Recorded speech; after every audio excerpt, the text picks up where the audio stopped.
Good morning, class 11th. Today we will solve question number 8 of chapter Errors and their rectification. The first transaction that is given over here is rupees 11,000 spent on extension of building but debited to repairs account. तो बच्चों इस transaction में ये बोला गया है कि building के एक्सटेंशन के लिए कुछ पैसे खर्च किए। तो अगर आप कोई खर्चा कर रहे हैं, अमाउंट स्पेंड कर रहे हैं, तो this is the expense for you and all the expenses will go under the nominal account, right. तो नॉमिनल अकाउंट का रूल क्या कहता है बच्चों? नॉमिनल अकाउंट कहता है कि debit all expense and losses and credit all incomes and gains. ठीक है, तो यहाँ पर आपका जो एक्सटेंशन ऑफ बिल्डिंग है या बिल्डिंग का जो अमाउंट है वो आपका डेबिट होना चाहिए, लेकिन क्या हुआ है कि ये रिपेयर्स अकाउंट में डेबिट हो गया है। यही हुआ है ना, आपका अमाउंट डेबिट होना चाहिए था बिल्डिंग में और ये बाय डिफॉल्ट रिपेयर्स अकाउंट में जाकर के डेबिट हो गया। तो अब हमें क्या करना होगा, मतलब ये कहने का रिपेयर्स अकाउंट से 11,000 रुपीज कम हो गए होंगे। तो अब हम वापस से इस गलती को सुधारेंगे और रिपेयर्स अकाउंट में 11,000 रुपीज फिर से रखेंगे। तो रिपेयर्स अकाउंट हो गया हमारा क्रेडिट और हमें डेबिट किससे करना था, क्योंकि हमने एक्सपेंशन कहाँ किया है, हमने जो है अमाउंट जो खर्च किया है वो बिल्डिंग पे किया है। तो अमाउंट डेबिट होना चाहिए बिल्डिंग में से। तो इसलिए ये जो एंट्री बनेगी ये बनेगी building account debit to repairs account. See over here, right? Because building the amount which is spent on the building is a expense and all the expenses will go under the nominal account and the accountant has debited the repairs account. So again the repairs account will be credited by rupees 11,000. Is that clear? Next transaction, sale of old furniture to Ram for rupees 1,000 not recorded. तो हमने आपको सबसे पहले question में ये बताया था कि जब भी कोई एंट्री रिकॉर्ड करी ही नहीं गई है तो आप जैसे जनरल एंट्री करते थे आपको बिल्कुल वैसे ही जनरल एंट्री को करना है। तो sale of old furniture to Ram, तो यहाँ पर राम क्या हो गया, राम रिसीवर हो गया, क्योंकि फर्नीचर किसको बेचा जा रहा है, राम को बेचा जा रहा है। तो Ram is the receiver over here. So according to the personal account the receiver must be debited, right. Debit the receiver and credit the giver. तो यहाँ पर राम का जो अकाउंट होगा वो डेबिट हो जाएगा, ठीक है। And bye furniture go under the real account. तो रियल अकाउंट क्या कहता है कि debit what comes in and credit what goes out. तो यहाँ पे फर्नीचर आपके पास से जा रहा है, इसलिए जा रहा है तो हम फर्नीचर अकाउंट को क्रेडिट कर देंगे।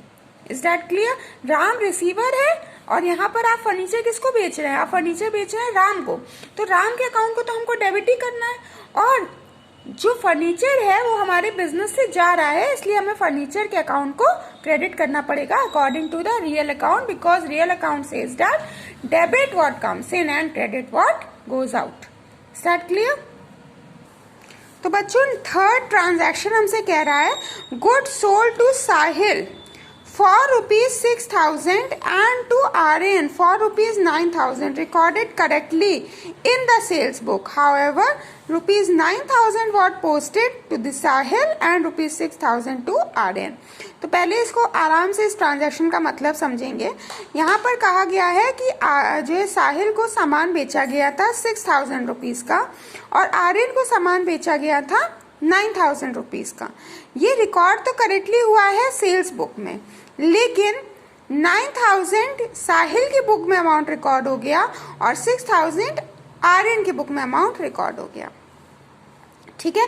तो अब हमें क्या करना पड़ेगा, हमें ये करना पड़ेगा कि साहिल की बुक में अमाउंट रिकॉर्ड होना था 6,000 का और रिकॉर्ड कितने का हो गया है 9,000 का। तो जो है साहिल की बुक में अमाउंट ज्यादा रिकॉर्ड हो गया है, यही तो हुआ है। तो साहिल की बुक में अमाउंट ज्यादा रिकॉर्ड हो गया, हमने साहिल से ज्यादा अमाउंट चार्ज कर लिया। करना कितना था 6,000 रुपए और कर कितने अमाउंट लिए हमने 9,000। तो हमको 3,000 वापस करना होगा साहिल को। तो जब हम वापस करेंगे तो साहिल का अकाउंट क्रेडिट हो जाएगा, ये देखिए, ठीक है, साहिल का अकाउंट क्रेडिट हो जाएगा। और आर्यन से हमको कितना अमाउंट चार्ज करना था, आर्यन से हमको करना था 9,000, लेकिन हमने आर्यन से कितना अमाउंट चार्ज किया 6,000, मतलब 3,000 हमें उसके अकाउंट से और जो है चार्ज करना है। और जब हमें उसके अकाउंट से और अमाउंट चार्ज करना है तो उसका अकाउंट जो होगा वो हो जाएगा debit bye ₹3000। Is that clear? एक बार और समझना है इसको। यहाँ पर क्वेश्चन आपसे कह रहा है कि जो साहिल है उसको आपने सामान बेचा 6000 का और आर्यन को आपने सामान बेचा 9000 का, लेकिन अकाउंटेंट ने बाय डिफॉल्ट 9000 साहिल की बुक में लिख दिया और 6000 आर्यन की बुक में लिख दिया। मतलब कहने का यहाँ ये है कि साहिल की बुक में ज्यादा अमाउंट उससे हमने चार्ज कर लिया और आर्यन से जो कि 9000 रुपीज चार्ज करने थे हमने उससे कम अमाउंट चार्ज किया है। तो हमको 3000 रुपीज साहिल को वापस करने होंगे और 3000 रुपीज हमको आर्यन से और लेने होंगे। तो जब हमें वापस करने होंगे तो हम साहिल की बुक में 3000 से एंट्री करेंगे और हम उसके अकाउंट में 3000 रुपीज और डालेंगे और आर्यन से हम 3000 रुपीज और चार्ज करेंगे, इसलिए उसका अकाउंट हो जाएगा debit. Is that clear? Next entry, fourth, salary paid to Kapil for ₹300 debited to wages account. तो सैलरी पे करी गई है कपिल को और ये वेजेस अकाउंट से डेबिट हो गई है। ठीक है, तो अब हमें क्या करना होगा, सैलरी हमारा कौन सा अकाउंट होता है? Nominal account. तो नॉमिनल अकाउंट का रूल होता है कि debit all expense and losses and credit all incomes and gains. तो सैलरी इज द एक्सपेंस, तो हमें क्या करना है, हमें सैलरी अकाउंट को डेबिट करना है, लेकिन 300 रुपीज वेजेस अकाउंट से कट गए हैं, तो वेजेस अकाउंट में हमको 300 रुपीज और लिखने होंगे, इसलिए यहाँ पर वेजेस अकाउंट को आप क्रेडिट करेंगे क्योंकि आपने तो पहले ही वेजेस अकाउंट से 300 रुपीज निकाल लिए हैं, तो वापस हमको करना होगा वेजेस अकाउंट में, इसलिए वेजेस अकाउंट यहाँ पर हो जाएगा क्रेडिट और सैलरी में से आपको 300 रुपीज देने हैं, इसलिए सैलरी अकाउंट हो जाएगा डेबिट। तो एंट्री बन जाएगी salary account debit to wages account. Next transaction, sale of furniture to Hari for ₹2659 recorded as ₹2569। ठीक है, तो हमने आपको लास्ट क्वेश्चंस में ये बात बताई है कि जब जितना अमाउंट रिकॉर्ड करना था और उससे कम अमाउंट रिकॉर्ड कर लिया गया है तो आपको entry as it is pass करनी है जैसे आप करते आए थे।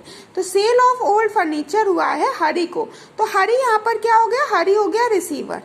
ठीक है, तो by personal account we have to debit the receiver, तो हरी यहाँ पर हो जाएगा रिसीवर। ठीक है, तो हम उसके अकाउंट को कर देंगे डेबिट और आपके पास से फर्नीचर जा रहा है, इसलिए फर्नीचर अकाउंट आपका हो जाएगा credit according to the real account in which we have to credit what goes out. ठीक है, debit what comes in and credit what goes out. तो furniture is going out of your business, that is why we have to credit the furniture account by rupees, we have to deduct both the amounts by ₹90. The entry will pass. So the entry will become Hari's account debit to furniture account 90. Is that clear? Next transaction, bills drawn on Rahul for ₹700 pass through bills payable book. आपने राहुल को bill draw किया था, ठीक है, तो ये आपका bills receivable हो गया और हम लोगों ने पढ़ा है कि बिल्स रिसीवेबल असेट होता है, तो असेट्स को हम डेबिट करते हैं, लेकिन ये पास किससे हो गई, ये बिल्स पेबल बुक से पास हो गई। तो हमने आपसे ये बताया था कि जब भी किसी बुक में आपको एंट्री करनी थी और वो आपने किसी और बुक में एंट्री कर दी है, तो जिस बुक में एंट्री करनी थी आप उसी के साथ में जिस बुक में आपने एंट्री कर दी है उसको भी लिखते हैं। कहने का मतलब यहाँ ये है कि आपको एंट्री रिकॉर्ड करनी थी बिल्स रिसीवेबल बुक में, हमें ये पता है कि बिल्स रिसीवेबल हमारा डेबिट होता है, तो यहाँ पर बिल्स पेबल में आपकी बुक्स रिकॉर्ड हुई हैं। ठीक है, बिल्स पेबल में आपने इसको रिकॉर्ड कर दिया है, तो अगर बिल्स रिसीवेबल डेबिट हो रहा है तो बिल्स पेबल को भी आपको डेबिट करना होगा। और वो बिल किसको दिया गया था, राहुल को दिया गया था, तो राहुल का अकाउंट हो जाएगा क्रेडिट। ठीक है, तो आप क्या करेंगे, बिल्स रिसीवेबल अकाउंट डेबिट क्योंकि इस बुक में एंट्री होनी थी, बिल्स पेबल अकाउंट डेबिट क्योंकि इस बुक में एंट्री हो गई है। ठीक है, टू राहुल्स अकाउंट क्या करना होगा, 700 बिल्स रिसीवेबल में, 700 बिल्स पेबल में and 1400 will go under the Rahul's account. Clear? Next entry, purchase book under cast by ₹300। तो आपको बताया जा चुका है कि अंडर कास्ट का मतलब होता है जितना रिकॉर्ड करना था उससे कम में रिकॉर्ड करा गया है। तो अंडर कास्ट के केस में हमें जैसे एंट्री करनी होती है हम एज इट इज करते हैं। ठीक है, तो परचेज बुक अंडर कास्ट हो रही है बाय ₹300। तो यहाँ पर हमको एक अकाउंट तो दिखाई दे रहा है कि परचेज बुक है, लेकिन ये परचेज किससे किया गया है, किस कंपनी से किया गया है, that is not specified in your question. तो हम लोगों ने सस्पेंस अकाउंट पढ़ा था कि जिसमें आपको एक हेड पता होगा जो कि डेबिट या क्रेडिट हो रहा है, उसकी ऑल्टरनेटिवली आपको हेड नहीं पता, तो आप करेंगे सस्पेंस अकाउंट को डेबिट या क्रेडिट। ठीक है, तो परचेज हमारा क्या होता है, परचेज हमारा होता है डेबिट। ठीक है, अब हमें क्रेडिट का हेड नहीं पता, तो हम क्रेडिट किसको करेंगे, हम क्रेडिट कर देंगे अपने सस्पेंस अकाउंट को। तो एंट्री आपकी बन जाएगी purchases account debit to suspense account by ₹300। Start clear. Next, depreciation of ₹600 charged on machinery not posted to depreciation account। Depreciation आपका लगना था 600 का मशीनरी पे, लेकिन ये पोस्ट नहीं किया गया है डेप्रिसिएशन अकाउंट में। तो अभी जब हम लोगों ने लास्ट टाइम डेप्रिसिएशन चैप्टर पढ़ा था, तो हमने उसमें ये पढ़ा कि डेप्रिसिएशन हमारा एक्सपेंस होता है, और एक्सपेंस हमारे किस में जाते हैं, एक्सपेंस हमारे जाते हैं नॉमिनल अकाउंट में। तो debit all expense and losses के अकॉर्डिंग आपका जो है डेप्रिसिएशन क्या होना चाहिए, डेप्रिसिएशन आपका हो जाना चाहिए डेबिट। ठीक है, और उसके बाद में आपको अगला कोई हेड नहीं दिया है, तो आप क्या करेंगे, क्योंकि डेप्रिसिएशन तो मशीनरी पे लग गया, डेप्रिसिएशन ऑन मशीनरी को तो आपने डेबिट कर दिया। अब अगला क्या चीज हो रहा है, आपको क्रेडिट साइड का कुछ इंफॉर्मेशन नहीं गिवन है, तो आप क्रेडिट में क्या लिखेंगे, सस्पेंस अकाउंट लिखेंगे। क्लियर, आपकी एंट्री बन जाएगी depreciation account debit to suspense account by ₹600। Start clear. Next transaction that is given, the total of discount received has been added ₹100 short. ठीक है, मतलब कहने का यहाँ ये है कि डिस्काउंट रिसीव हुआ था और उसमें ₹100 कम ऐड हुए हैं, मतलब कम आपने ₹100 उसको दिए हैं, इसको आपको डिस्काउंट देना था। तो बच्चों डिस्काउंट रिसीव जो होता है वो हमारी इनकम होती है, अगर यहीं पे डिस्काउंट अलाउड दिया होता तो वो हमारा एक्सपेंस होता। आपने उसी डिस्काउंट को, अब हम कहें कि हमने सैलरी रिसीव करी, तो अगर सैलरी रिसीव हो गई तो वो आपके लिए इनकम हो गई। अगर वहीं आप सैलरी को पे कर रहे हैं, जैसे यहाँ दिया था 4 ट्रांजेक्शन में आप सैलरी को पे कर रहे थे, तो सैलरी पेड आपका क्या हो गया था, नॉमिनल अकाउंट के अकॉर्डिंग आपका ये एक्सपेंस हो गया था। वहीं पर अगर हम कहते हैं सैलरी रिसीव हुई है, तो यही आपका इनकम हो जाती। तो यहाँ पर ऐसे ही दिया है कि डिस्काउंट रिसीव दिया है, तो ये आपके लिए इनकम बन गई। तो यहाँ पर ये कह रहे हैं कि डिस्काउंट रिसीव में आपने ₹100 को कम दिए हैं, मतलब इनकम क्या करी है, इनकम आपने उसको कम प्रोवाइड करवाई है। ठीक है, तो हमने ये आपको बताया था कि जब आपको जो चीज करनी है, जो भी हेड आपको पास करना है, जो भी एंट्री आपको पास करनी है, अगर उसमें अमाउंट कम है तो एज इट इज एंट्री होगी जैसे होती थी। अगर अमाउंट आपका ज्यादा है तो आपको एंट्री को पलटना होगा।